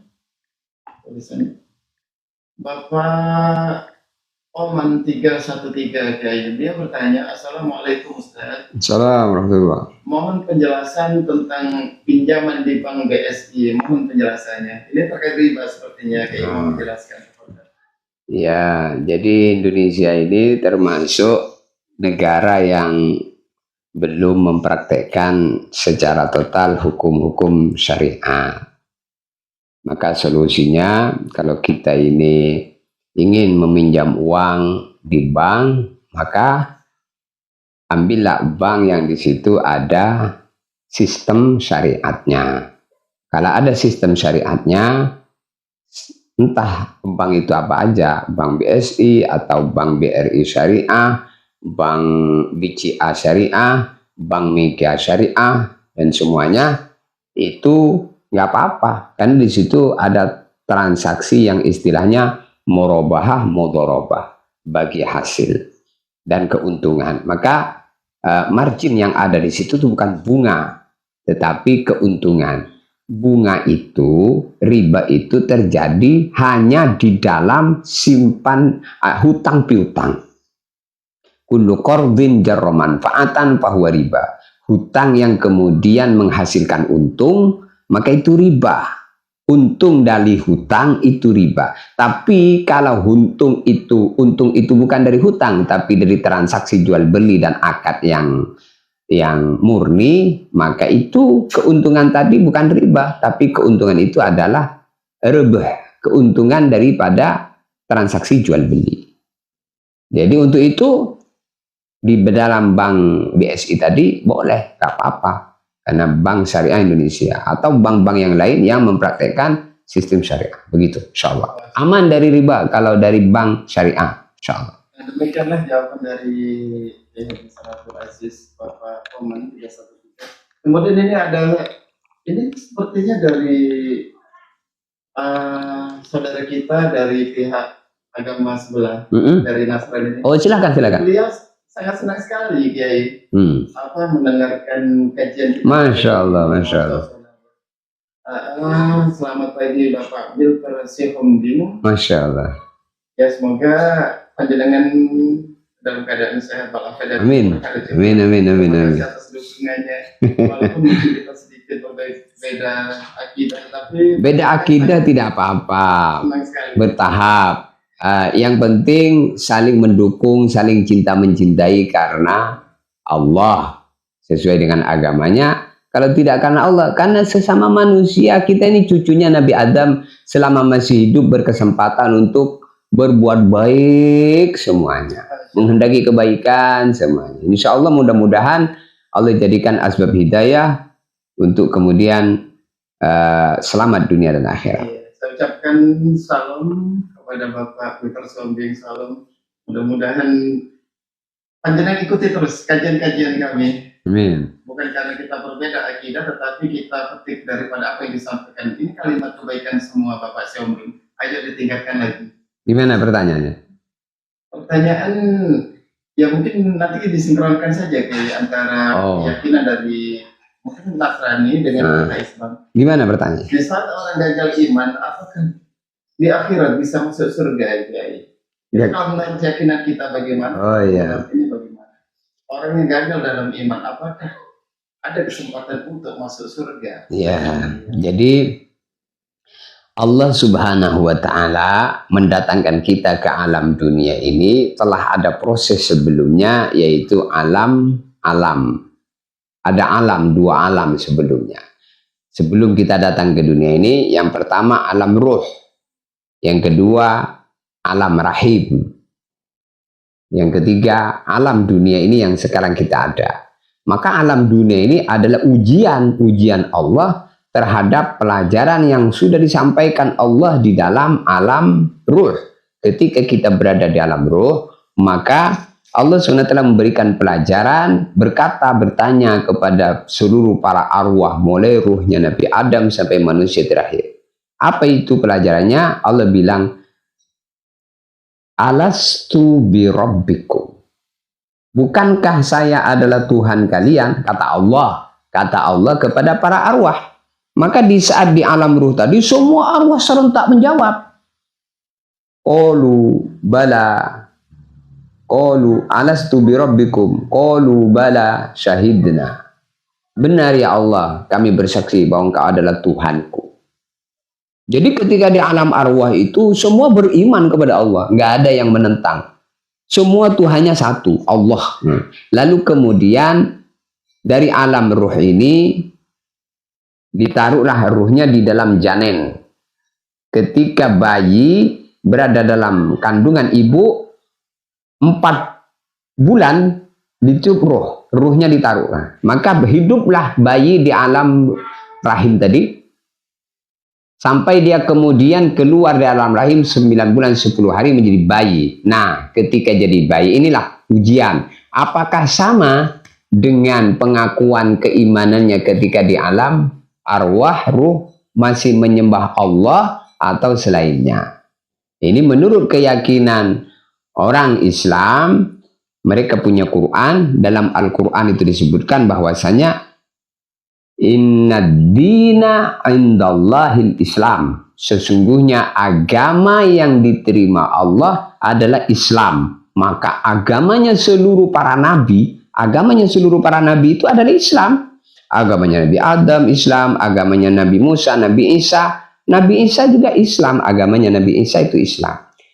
Maka selain Islam, selain agamanya para nabi, itu agama yang keliru. Termasuk orang yang kemudian nyembah salib. Ini menurut pemahaman orang Islam. Kenapa dia menyembah salib? Karena dia berkeyakinan bahwasanya yang disalib di tiang gantung itu adalah Isa. Maka Al-Quran memberikan pembelaan terhadap keyakinan ini bahwa itu keliru. Maka Allah Ta'ala berfirman, wa ma qataluhu wa ma salabuhu walakin subbiha lahum. Nabi Isa yang diyakini disalib di tiang gantung itu, ma qataluhu wa ma salabuhu. Nabi Isa itu tidak mati dibunuh, Nabi Isa tidak mati disalib, tetapi yang mati terbunuh dan disalib, walakin subbiha lahum, dia adalah orang yang diserupakan wajahnya dengan wajah Nabi Isa, kemudian dia ditangkap dan kemudian dia disalib di tiang gantung. Siapa dia? Dia muridnya Nabi Isa yang berkhianat. Adapun Nabi Isa diangkat oleh Allah Subhanahu wa taala ke langit. Ini menurut keyakinan umat Islam, sehingga Nabi Isa sampai sekarang tidak wafat, tidak meninggal, tapi dipindah tempat oleh Allah Subhanahu wa taala, diangkat ke surga, nanti kemudian diturunkan di akhir zaman menjadi tanda-tanda kiamat kubro. Dialah kemudian Isa yang kemudian membunuh Dajjal. Nah, jadi kesimpulan kalau orang gagal iman, maksud iman itu tidak menyembah Allah, maka gagal, sehingga dia itu menurut keyakinan umat Islam, orang yang tidak menyembah Allah, tidak beragama agamanya para nabi, maka dia adalah orang-orang yang tersesat. Sehingga Allah SWT menyiapkan dalam Al-Quran surat Az-Zumar jelas per tempat itu, wasiqal ladzina taqaw rabbahum ilal jannati zumara. Orang yang takwa hanya nyembah Allah dimasukkan surga. Wasiqal ladzina kafaru, orang yang dia kafir tidak menyembah Allah, dia tidak mentuhankan Allah, tidak menyembah agamanya para nabi, wasiqal ladzina kafaru ila jahannam zumara, maka tidak ada kesempatan untuk masuk surga. Tempat mereka adalah jahanam, neraka Allah Subhanahu wa taala. Ini perlu kita yakini. Ini menurut keyakinan kita orang beragama Islam. Jadi kalau sudah keburu mati tidak menyembah Allah, maka tidak ada kesempatan lagi untuk kemudian masuk surga. Dan ini ditegaskan Allah juga dalam Al-Quran tentang cerita Nabi Ibrahim alaihissalam. Wa makana istighfaru Ibrahim li abihi illa an mau'idatin wa'adaha iya. Falamma tabayyana lahu annahu aduwwun lillah tabarra'a min. Jadi Nabi Ibrahim alaihissalam suatu hari mendoakan supaya ayahnya ini diampuni oleh Allah, Lalu kemudian Nabi Isa dapat wahyu bahwasanya ayah kamu nggak bisa kamu doakan. Ayah kamu itu kafir ketika hidupnya dan meninggal dalam keadaan kafir. Maka orang yang meninggal dalam keadaan kafir itu musuh Allah. Falamma tabarra'a minhu annahu aduwwulillah. Falamma tabayyana lahu annahu aduwwulillah. Ketika telah menjadi jelas kepada Nabi Ibrahim bahwa ayahnya adalah musuh Allah, tabarra'a min, maka Nabi Ibrahim tidak mendoakan lagi. Nah, ini begitu yang dipahami daripada kepahaman-kepahaman yang ada pada keyakinan umat Islam. Begitu. Bagaimana penjelasannya? Ini bagaimana ya kalau menghilangkan ini ada yang naik nih. Salah pijit dari saya. Ya biarin. Mau tanya apa, tanya dulu. Mungkin kita ada di situ aja kali ya. Coba bawa sini. Tadi lagi baca live tiba-tiba. Sini. Gimana ini? Ada yang mau masuk? Kalau mau masuk silahkan. Gimana? Halo? Ayo, suaranya mana? Iya. Assalamualaikum Ustaz. Waalaikumsalam warahmatullahi wabarakatuh. Ya. Kenal dari Madura Sampang. Dari Madura Sampang? Ya. Oh, ini satu kampung nih dengan kita ini. Saya Madura Pamekasan. Oh iya. Gimana? Ada yang mau disampaikan? Enggak Ustaz. Oh, sudah ngikuti anunya, live-nya, TikTok-nya? Ya, aku izin follow ya Ustaz. Siap. Masya Allah. Ini siapa namanya ini? Idi Pangkas Ustaz. Idi Pangkas. Masya Allah, semoga berkah TikTok-nya. Semoga maju. Mengikuti. Selalu ikuti insyaallah. Begitu juga ada live-live kita, kebaikan-kebaikan ada disebarkan, ada di YouTube, Cahaya Kalam Ilahi diikuti insyaallah ya. Ya, sekiranya tidak ada yang mau disampaikan, boleh insyaallah bisa nonton dari layar aja insyaallah ya. Atau diizinkan untuk kemudian turun supaya layarnya bisa tawajuh insyaallah.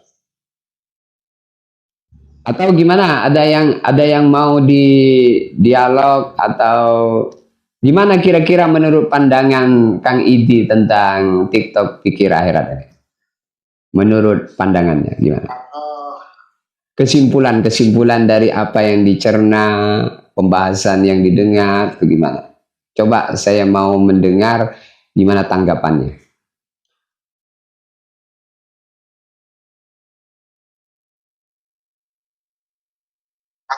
Ini saya kalau bahasanya aku kurang hanya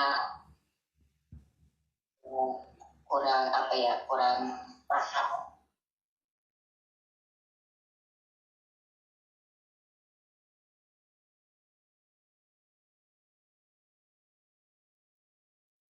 Ya, tapi menurut secara umum baik apa kurang baik?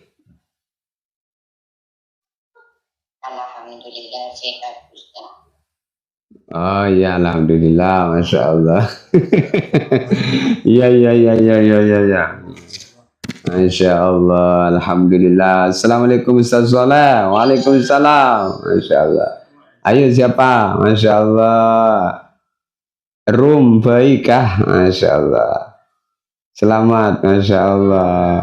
Masya Allah. Silakan ditonton. Masya Allah, Muhammad Uzair.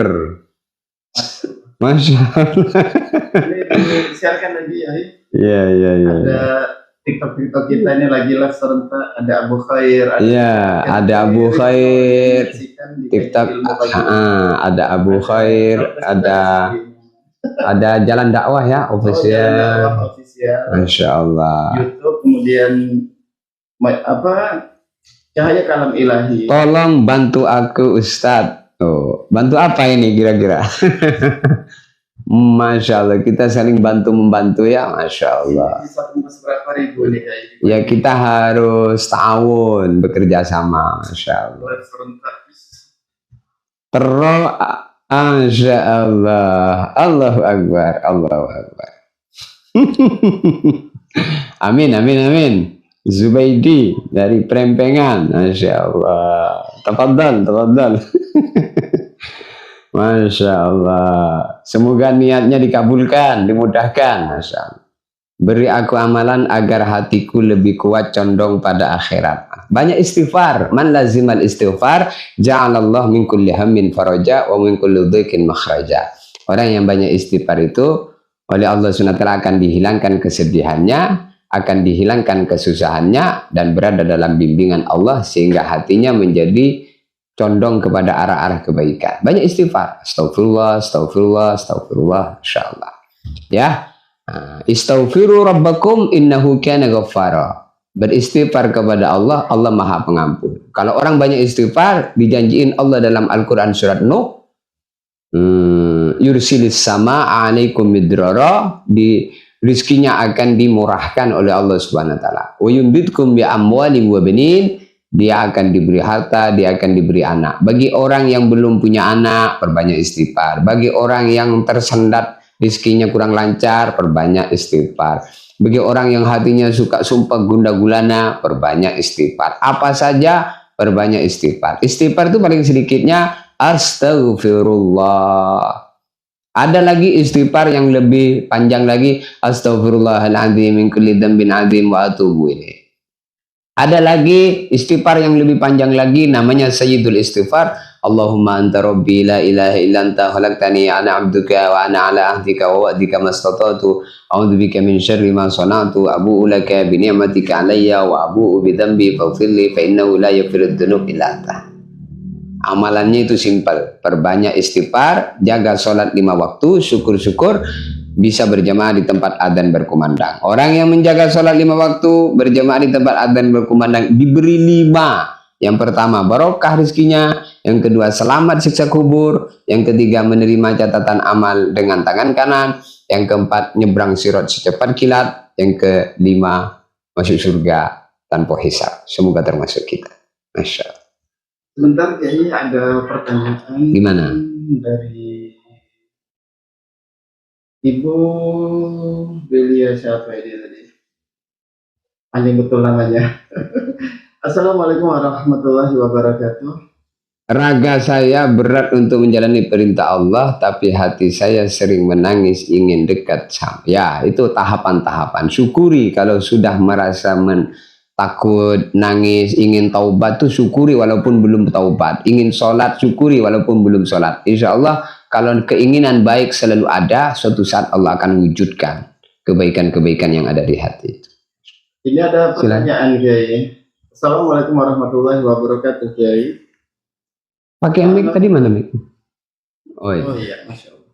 Ini masih terkait di bulan Ruah, Kiai. Allah. Nah, beliau bertanya, ini banyak di antara kaum muslimin mengadakan amalan terkait ruahan, Kiai. Ya. Bagaimana hukumnya kalau yang tidak mampu atau tidak memiliki kemampuan untuk mengadakan ruahan tersebut? Mohon jawabannya, Kiai. Ya nggak ada kemampuan, nggak ada paksaan. Maksudnya tidak harus ngundang tetangga. Ya cukup kita sendiri jadi ruahan, berkumpul sama istrinya, sebelum makan kirim Fatihah dulu sama orang tuanya yang sudah mati. Itu juga sudah ruahan.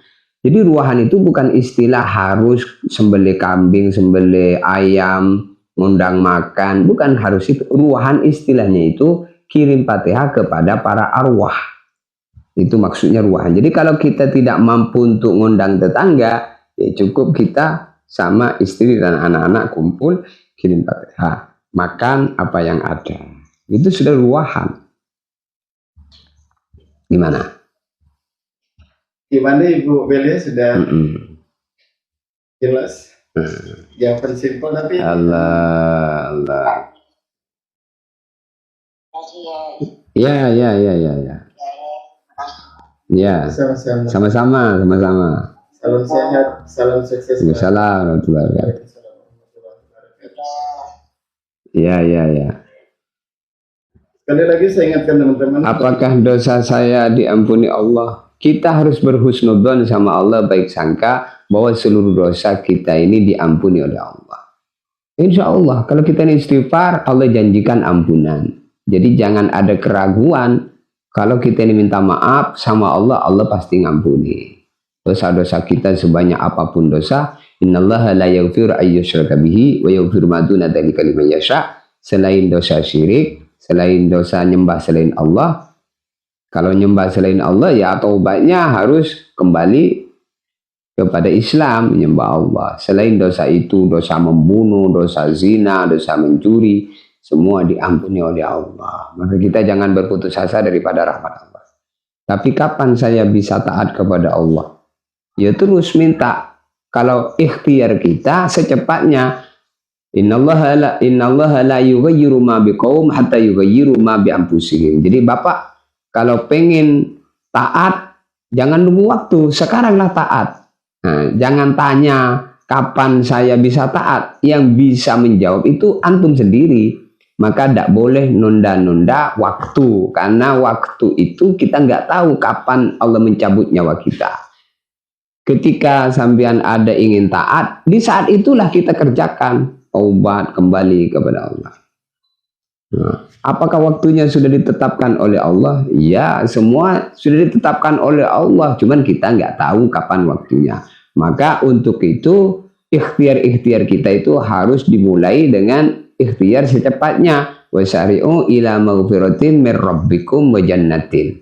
Bersegera kamu menuju ampunan Allah, menuju surga Allah. Maksudnya bersegera itu segera tobat gitu. Usahanya ke situ. Rumbai, assalamualaikum Pak Ustadz. Waalaikumsalam. Silakan, ada yang bertanya dari live-nya TikTok Abu Khair. Ya siap. Ini dari TikTok Abu Khair. Assalamualaikum Hmm. Di bulan Ramadan, menjelang bulan Ramadan ini adalah bulan yang sangat mulia dan doa kita pasti akan dijawab Allah Pakai mic. Subhanahu wa Ta'ala. Ya. Tetapi saya sering berdoa siang malam, tetapi sampai detik ini belum dikabulkan oleh Allah. Maka apa yang harus saya lakukan ikhtiar ini? Apa saya harus legowo atau saya hentikan doa-doa ini karena belum dijawab sampai sekarang. Jadi doa itu dijadikan 3 perkara. Dalam kitab Nashihul Ibad, seluruh doa yang kita panjatkan kepada Allah itu, Allah Subhanahu wa Ta'ala akan menjadikan doa itu 3 perkara. Yang pertama, Allah menjadikan doa yang kita panjatkan itu dijadikan penghapus dosa kita. Mungkin kita minta banyak minta apa, tidak dikasih itu karena dosanya masih banyak. Mau dijadikan penghapus dosanya itu. Kemudian yang kedua, Allah memberi di dunia dengan doa itu, tetapi bukan sebagai balasan. Itu sekedar bonus saja, bonus. Kemudian yang ketiga, inti daripada doa itu disimpan oleh Allah di akhirat. Jadi hasil daripada doa yang kita panjatkan itu ibadah, karena ibadah itu doa, maka doa itu disimpan di akhirat. Jadi kalau misalnya kita ini doa, minta apa, tak sesuai dengan harapan, jangan kita kecewa. Karena doa itu sendiri adalah ibadah.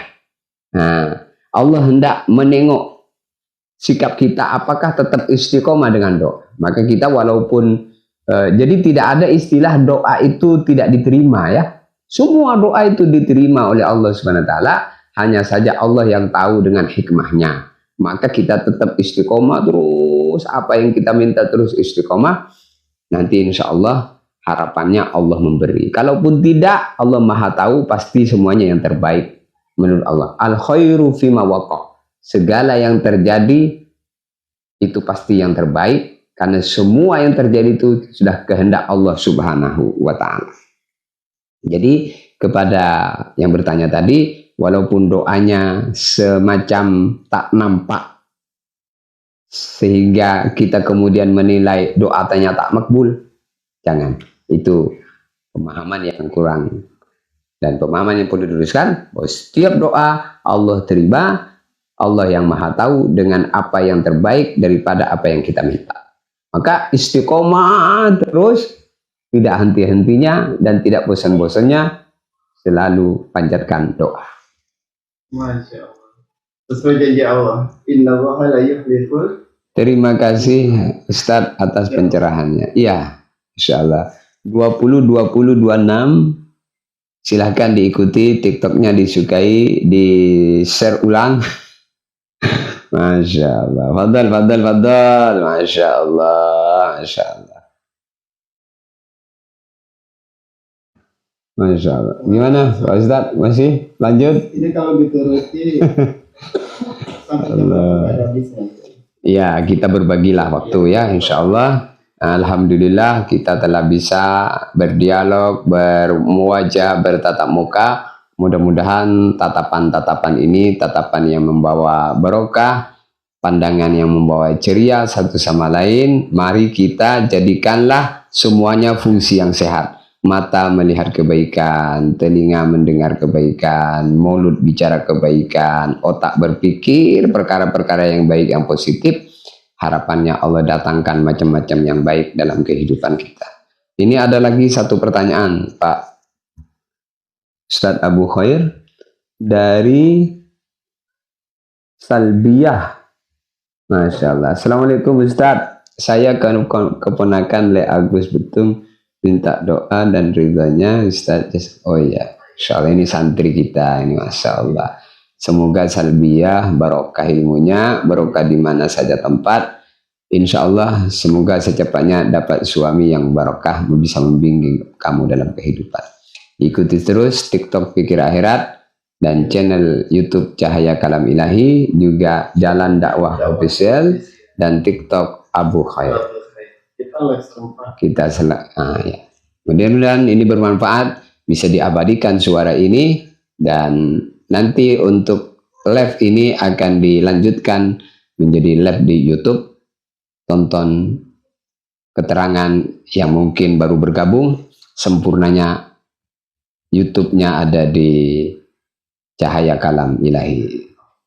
Jazakumullah khairal jaza. Assalamualaikum warahmatullahi wabarakatuh. Waalaikumsalam warahmatullahi wabarakatuh. Luar biasa les pagi ini ya. Masya Allah, mudah-mudahan menjadi sumber ilmu bagi kita semua. Masya Allah. Saya ingatkan lagi teman-teman, bagi teman-teman yang tidak berangkat ibadah haji dan umroh dapat ikut di PT Khidmah Haramain Parlemen Indonesia. Indonesia. Bisa nanti komen di bawah atau ini untuk wilayah Palembang dan Sumatera Selatan. Kemudian untuk mengikuti kajian-kajian ilmu di YouTube bisa mengikuti di Cahaya Kalam Ilahi, kemudian Jalan Dakwah Official.